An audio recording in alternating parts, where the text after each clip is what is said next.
The morning my daughter's boyfriend used my emergency credit card to pay for a ski weekend in Whistler. Without asking, without telling me, without even leaving a note on the kitchen counter. I was standing in the cereal aisle at the Sobeys on Dunbar Street, watching my card get declined for a box of oatmeal and a liter of 2% milk. $63.47. Declined. I remember standing there, holding my reusable bag, looking at the cashier, a young woman who was trying very hard not to make eye contact with me, and thinking, something is very wrong. I didn't panic. That surprised me afterward, actually. I just put the bag down on the counter, said 1 moment please, and stepped aside to call my bank.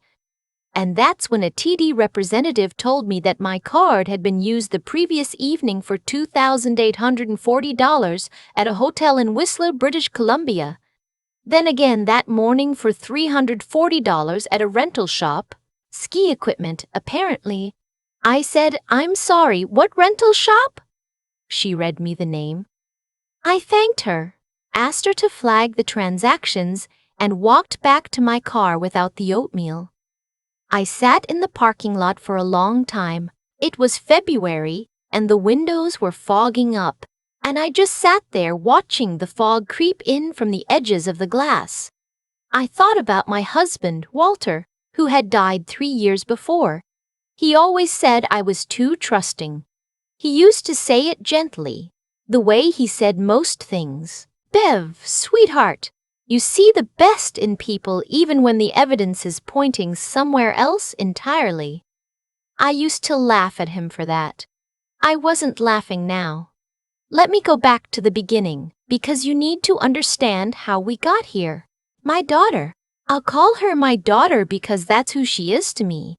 The person I raised from the time she was 4 days old. Came back to Vancouver 14 months before all of this happened. She was 31. She'd been living in Toronto with a man named Derek for 4 years, and when that relationship ended, she called me crying from a payphone outside a coffee shop on Queen Street West because her phone had been shut off and she had $40 in her wallet. I bought her a plane ticket that night. I want to be clear about something. I was glad she came home. My house on the west side of Vancouver is a 4-bedroom that Walter and I bought in 1989 for what now seems like an absolutely absurd amount of money, and which is now worth considerably more. I paid off the mortgage years ago. I live comfortably on my pension from the school board, 31 years as a special education teacher, and on the investments Walter left behind. I am not wealthy in the way people throw that word around, but I am secure. And the house has always felt too quiet since Walter died. So when my daughter came home, I made her room up with fresh sheets, I stocked the fridge, and I told her to take all the time she needed. For the first 2 months, it was just the two of us, and it was genuinely lovely. We cooked dinner together most evenings. We watched old movies on weekend nights. She was getting back on her feet. She found a part-time position at a marketing agency downtown, started putting money aside, started sleeping through the night again. I could see her coming back to herself, the way she used to be before Derek. Then she brought home Theo. She'd met him at a work event in November, about 8 weeks after she moved back. She was very excited. She showed me his photo before I met him, and I could see he was handsome, dark hair, the kind of easy smile that photographs well. She said he worked in real estate development. She said he was established. She used that word specifically, and I noticed it but didn't say anything.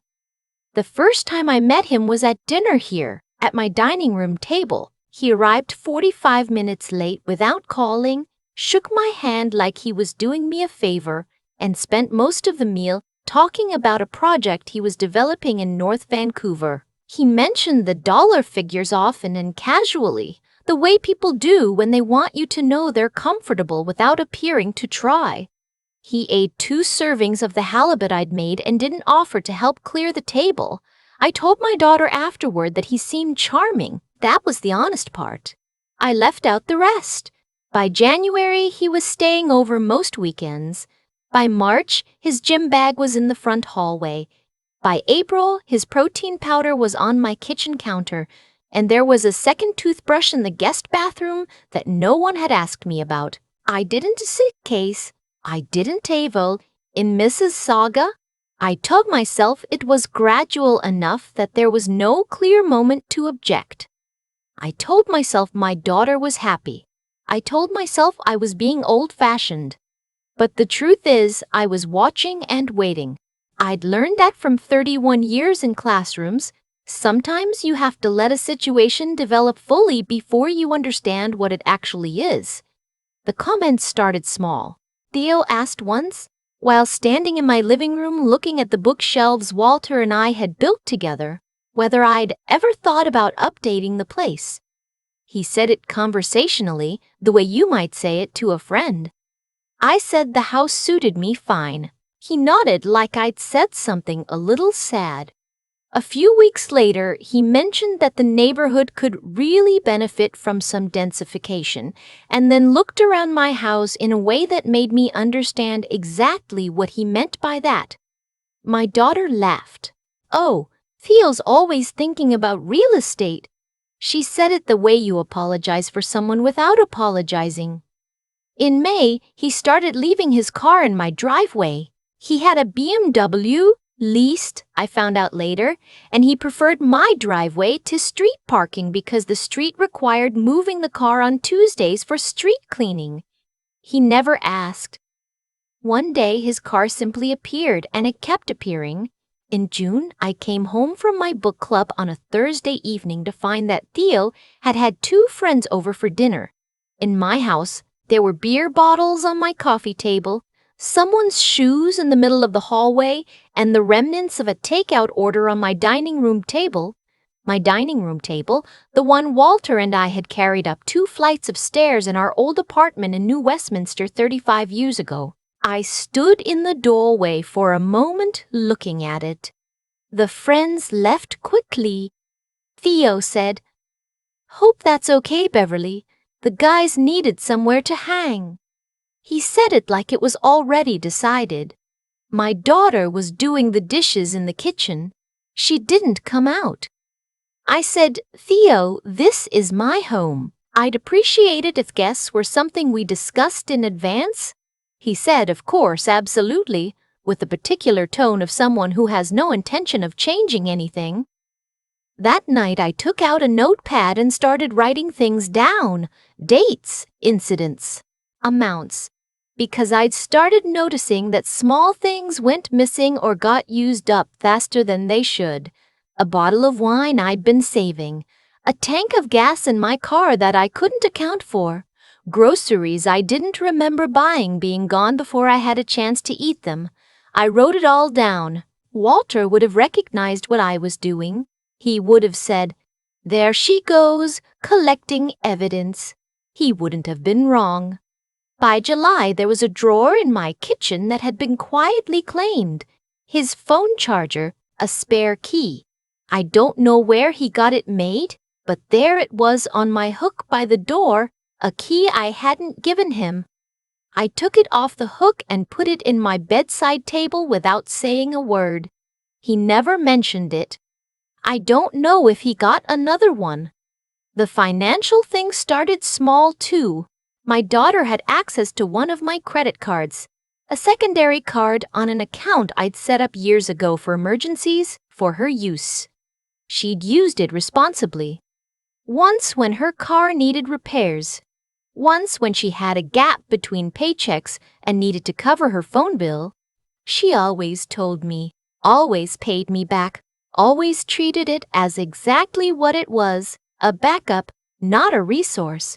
In August, I noticed a charge I didn't recognize, $80 at a restaurant downtown on a Wednesday night. I asked my daughter about it. She looked a little uncomfortable and said Theo had needed to use it, just for one dinner. His card wasn't working. I said okay, and I noted it down, and I didn't say anything else. Then there was a charge for parking at the airport in September, $180 for 4 days. My daughter mentioned after I asked that she and Theo had gone to Calgary for a long weekend. I had not known about this. She had not told me she was leaving. I came home on a Friday evening to a dark, empty house, which is a specific kind of feeling I don't recommend. I asked why she hadn't mentioned it. She said she'd texted me. I checked my phone. She had not texted me. She looked at Theo. He was looking at his phone. I said, "I'd like my card back, please." She looked stricken. "Mom, I'm not angry," I said, which was mostly true. I just sat at, "Like it back for now." She gave it back. Theo didn't look up from his phone. Here's what I didn't know in September. My daughter had mentioned to a coworker that her mother's house was in a great location for development. The coworker had mentioned it to someone. That someone, I found out much later, knew Theo professionally. I have never been able to fully untangle whether this was coincidence or calculation. I've stopped trying. It doesn't change what happened. In October, Theo suggested over dinner that I might want to consider unlocking the equity in my house. He said it pleasantly, the way he said most things. He said the market was moving, that it was a good time to do something with an asset like this. He said he knew some people, that he could connect me with his broker, that he could make sure I was taken care of. I looked at him across my dining room table. I said, "I appreciate the thought, Theo. This house isn't something I'm looking to do anything with." He smiled. "Of course, just something to think about." My daughter was looking at her plate. I thought about Walter that night. I thought about the two of us driving down Dunbar Street in 1989, looking at this house for the first time, Walter saying, "Bev, I think this is it." The way he squeezed my hand on the front steps. 34 years of a life lived in these rooms. I was not going to unlock the equity so that Theo could collect a referral fee. I also, that night, made a quiet call to my financial advisor. I had a meeting with him the following week, and I asked him to review all my accounts and make sure my access credentials were fully current and known only to me. He thought this was prudent. He did not ask questions. I had chosen him partly for that quality. November passed quietly. I was watching. Theo had started spending more time working from my kitchen table. He said the internet at his own apartment was unreliable. I did not ask where his own apartment was exactly, or whether he still had one. And then it was February, and I was standing in the Sobeys parking lot with the windows fogging up, and I knew. I drove home. Theo's car was not in the driveway. They were in Whistler, presumably still skiing on my money. My daughter had not called me. She had not texted me. She didn't know yet. I assumed that the card had been used. Or perhaps she did know. That was the question I sat with all afternoon. I called my bank again and formally disputed the charges. I canceled that account entirely and opened a new one. Then I called my financial advisor and we spent an hour on the phone going through everything. Every account, every password, every point of potential access. He was calm and methodical, the way good advisors are. By the time we were done, I felt something settle in my chest, like closing a window that had been letting cold air in. That evening they came home. I heard the door, the sound of luggage being set down, my daughter's voice saying something about being hungry. I was sitting in the living room with a cup of tea. My daughter came in first. She looked happy, the specific happy of someone who'd spent a weekend outdoors and eaten well. She stopped when she saw my face. "Mom, what's wrong?" Theo appeared behind her. He was already scrolling on his phone. He glanced up, registered something, and went slightly still. I said, "I'd like to talk to you both." What happened next was not what I expected, which is to say I had prepared myself for denial. What I got instead was something worse. My daughter started crying and said she'd told him not to use it, that she had specifically said not to use the emergency card. And Theo said, with complete composure, that he'd intended to transfer the money as soon as he got back. He said it as if this were a reasonable explanation for something he had no permission to do at all. I let them finish. Then I said, "Theo, I'd like you to collect your things from this house." He looked at me. "Tonight?" I said. My daughter said, "Mom," I said, "I'm not asking. I want to be clear about that." There was a long silence. Theo did the thing he sometimes did, where he looked around a room like he was assessing it. Then he looked back at me, and something shifted in his expression. The pleasantness dropped away, and underneath it was something considerably less pleasant. He said slowly, "Beverly, I think you should consider that you're making a decision that affects more than just you." I said, "I know exactly what I'm deciding, and I know exactly whose house this is." He left that night. It took him 2 trips to his car. My daughter stayed. She was quiet for a long time, sitting at the kitchen table while I made chamomile tea. I put a mug in front of her and sat down across from her. She looked very young. She looked the way she used to look when she was little and something had gone wrong, and she didn't know how to fix it. She said, "I really did tell him not to." I said, "I know you did." "I didn't know he was going to. I know." She looked at her hands. "I think I knew something was off about him. I think I knew for a while." I didn't say anything to that. Some things don't need a response. They just need to be said out loud. We sat there for a while, the 2 of us, with the tea cooling between us and the rain starting against the kitchen window, the way it does in Vancouver in February, the steady sound of it like someone thinking. The disputed charges were reversed within 10 days. The bank was efficient. My financial advisor had made notes. Everything was documented. Theo did not contact me.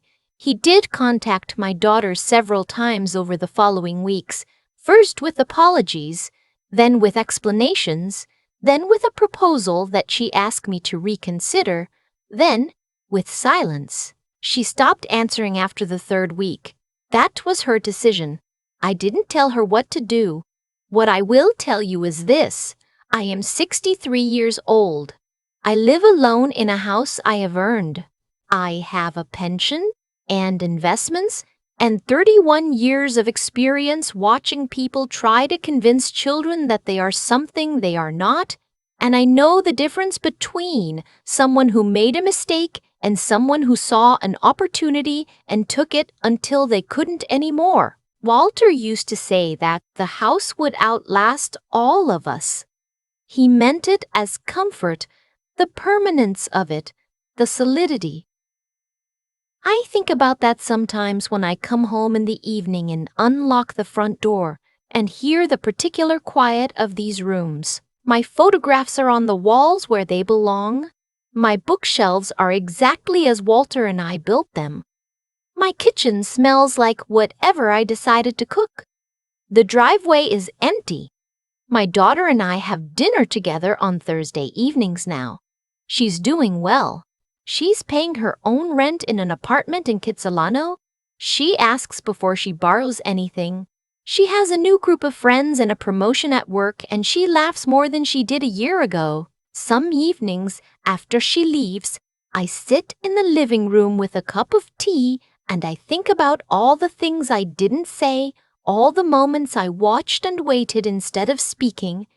I wonder sometimes if I should have said something sooner. Then I think I said everything exactly when it needed to be said, and not a moment before and not a moment after. That is something, at 63, I have finally learned to trust.